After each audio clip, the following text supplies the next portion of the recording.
दुनिया के सबसे महान रहस्यों में से एक मोहनजोदारो, क्योंकि यहाँ की लिपि को ना तो अभी तक पढ़ा जा सका है और ना ही इसके गायब होने के कोई सबूत हैं। जब दुनिया में लोगों को खाने और मल में फर्क नहीं पता था, तब यहाँ के लोग ईंट से बने घरों में रहते थे। आखिर वे लोग थे कौन और कहाँ चले गए?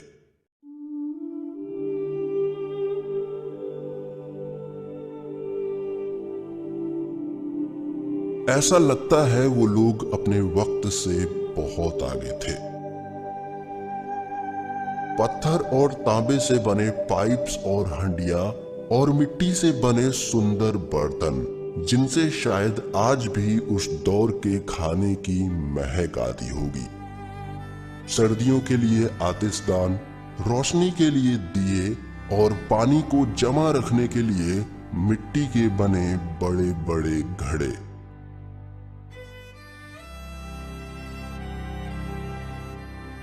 इन मिट्टी के खिलौनों से आज भी उन मासूम बच्चों की आवाजें सुनाई देती हैं।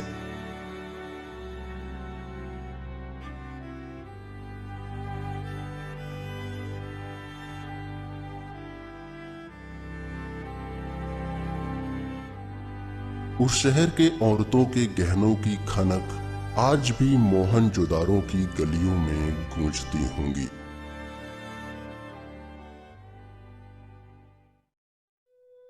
उस समय में रोजमर्रा के कामों को आसान बनाने के लिए ऐसी ऐसी चीजें मौजूद थीं, जिन्हें देखकर यही लगता है वो लोग काफी पढ़े लिखे और आज के समय की तुलना में बहुत आगे थे।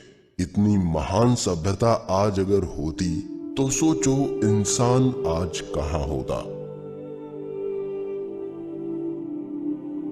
मोहनजोदारो दुनिया भर में प्रसिद्ध है, क्योंकि यहाँ पर लोगों ने अपनी एक अलग ही दुनिया बसाई हुई थी, जो कि आज से लगभग 4500 साल पहले की बात है। वहाँ उस समय के कुछ ऐसे प्रमाण मिले हैं जिससे कि ये साबित होता है कि वहाँ पर उस समय भी लोग खेती किया करते थे और अपने मकान बनाते थे और अपने खुद के बनाए बर्तनों का इस्तेमाल करते थे, और वो उनकी दुनिया हुआ करती थी। ऐसी बहुत सी चीजों के प्रमाण मोहनजोदारो के अंदर मिले हैं। मोहनजोदारो की बातें इतिहास के पन्नों में बहुत ही मशहूर है। ये मनुष्य द्वारा निर्मित विश्व का सबसे पुराना शहर माना जाता है, जो कि सिंधु घाटी की सभ्यता है। ये पहले भारत में था, परंतु 1947 के बाद पाकिस्तान के अलग होने पर ये अब पाकिस्तान का हिस्सा है। मोहनजोदारो सिंध में बसा दुनिया का सबसे पुराना माना जाने वाला शहर है। ये प्राचीन भारतीय संस्कृति का सबसे पुराना प्रतीक है, जो सिंध नदी के छोर पर बसा हुआ था। उस समय में बना मोहनजोदारो अपनी उचित योजना, वास्तुकला और जल निकासी व्यवस्था में आज के किसी भी विकसित शहर से कम नहीं था, और ये एक बड़ा कारण है इसे याद करने का। ये नगर पाकिस्तान में सिंध प्रांत के लरकाना जिले में सिंधु नदी के दाहिने किनारे पर लगभग 5 किलोमीटर क्षेत्र में फैला हुआ है। मोहनजोदारो की खोज सन 1922 में भारतीय पुरातत्व सर्वेक्षण के ऑफिसर R.D. बनर्जी ने किया था, जिन्हें राखलदास बड़ोपाध्याय भी कहते हैं। उन्होंने इस नगर की खुदाई करवाई और जमीन के नीचे दबे इस महान सभ्यता के रहस्यों को उजागर किया। खुदाई से मिले सबूतों और यहाँ पर बने खंडों से पता चलता है कि यहाँ पे बने सभी इमारतों और घरों में ईंट का इस्तेमाल हुआ है, ठीक उसी तरह जैसे कि आज हम अपने घरों में ईंटों का इस्तेमाल करते हैं। और ये सभी ईंट एक ही आकार और एक ही साइज के थे। घरों में पानी निकलने की व्यवस्था थी। इस शहर की आधुनिक जल प्रणाली आज की तरह ही थी। हर घर से निकलने वाला कचरा और पानी नाली से होते हुए शहर से बाहर ही निकलता था। सभी घरों में बाथरूम की व्यवस्था थी और नगर में हर जगह कुआं भी हुआ करता था। पूरे शहर में 300 से भी ज्यादा कुएं मिले हैं। इन सभी चीजों को देखकर यही लगता है कि इसे किसी अर्बन आर्किटेक्ट्स ने बनाया था और उनकी बुद्धि का प्रमाण आपके सामने है। इस शहर के बीच में स्थित एक स्थान है जिसे स्नानागार कहते हैं। उसके मध्य में स्थित एक स्नान कुंड है जो कि 12 मीटर लंबा, 7 मीटर चौड़ा और लगभग 3 मीटर गहरा है।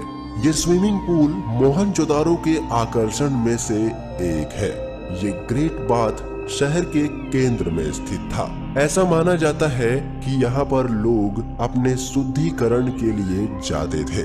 स्विमिंग पूल में जाने के लिए सीढ़ियां तक बनी हुई थी। बात करें यहाँ के लोगों की तो यहाँ के लोगों को खेती बाड़ी करना भी आता था और उनकी मुख्य कृषि फसलें गेहूं और बाजरा हुआ करती थी। खुदाई में मिले गेहूं के दाने जो कि काले पड़ गए हैं, उन्हें आज भी संग्रहालय में संभाल कर रखा गया है।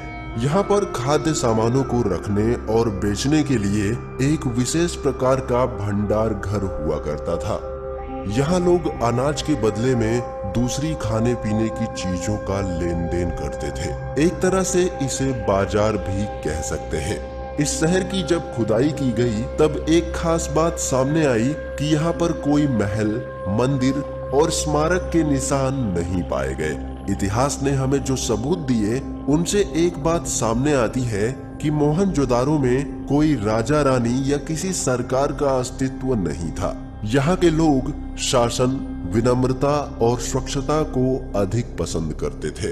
इस शहर की खुदाई के दौरान कई सारी मूर्तियां मिली हैं, जिसमें एक प्रसिद्ध नाचती हुई लड़की की कांस्य मूर्ति पाई गई और साथ में कुछ पुरुषों की भी मूर्तियां मिली हैं। कुछ का मानना है कि पुरुष की मूर्ति राजा की है और कुछ का मानना है कि वो सिर्फ एक मूर्ति कला है।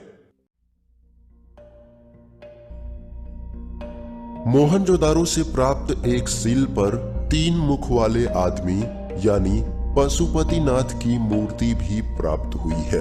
उनके चारों ओर हाथी, गेंडा, चीता और भैंसा विराजमान है। हड़प्पा तथा मोहनजोदारो में असंख्य देवियों की मूर्तियां भी प्राप्त हुई हैं।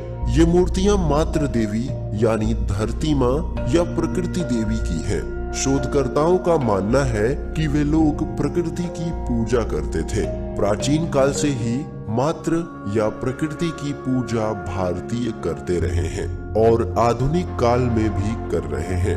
मिले हुए सबूतों से पता चलता है कि इस सभ्यता में लोग चेस और सांप सीढ़ी जैसे खेल भी खेला करते थे और इस शहर से बच्चों के खेलने के कई खिलौने भी मिले हैं, जिसे आपने आज के आधुनिक जमाने में भी देखा होगा। मोहनजोदारो के निवासी कला और संस्कृति में काफी आधुनिक थे, क्योंकि वहां से बजाने के कई इंस्ट्रूमेंट्स भी मिले हैं और वहां के लोग आभूषण के उपयोग के लिए भी प्रचलित थे। हार, झुमके, अंगूठी, कंगन जैसे आभूषण का इस्तेमाल महिलाएं उस जमाने में भी करती थी। मिले हुए आभूषण और कलाकृतियों से पता चलता है कि वे लोग सोने का भी इस्तेमाल करते थे।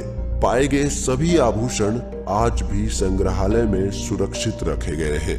मोहनजोदारो में और भी कई सारे अवशेष पाए गए हैं। कई सारी मूर्तियां और उनकी सभ्यता से जुड़े बहुत सामान मिले हैं, जिसे संग्रहालय में आज भी संभाल के रखा गया है।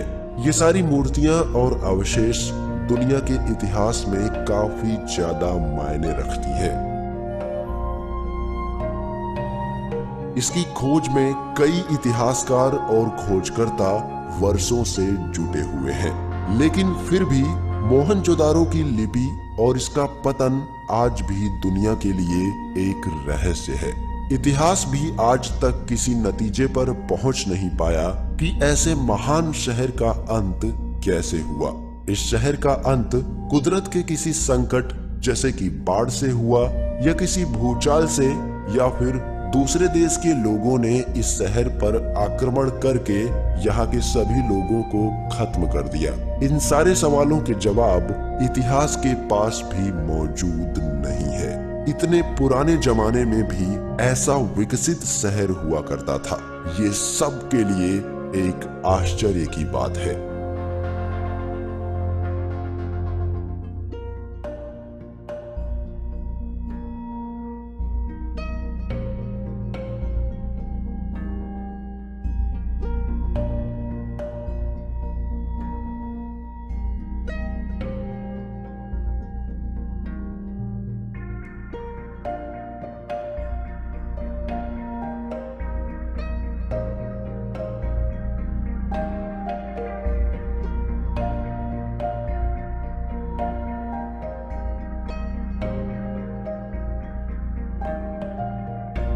दोस्तों, अगर जानकारी पसंद आई हो तो एक लाइक जरूर करना।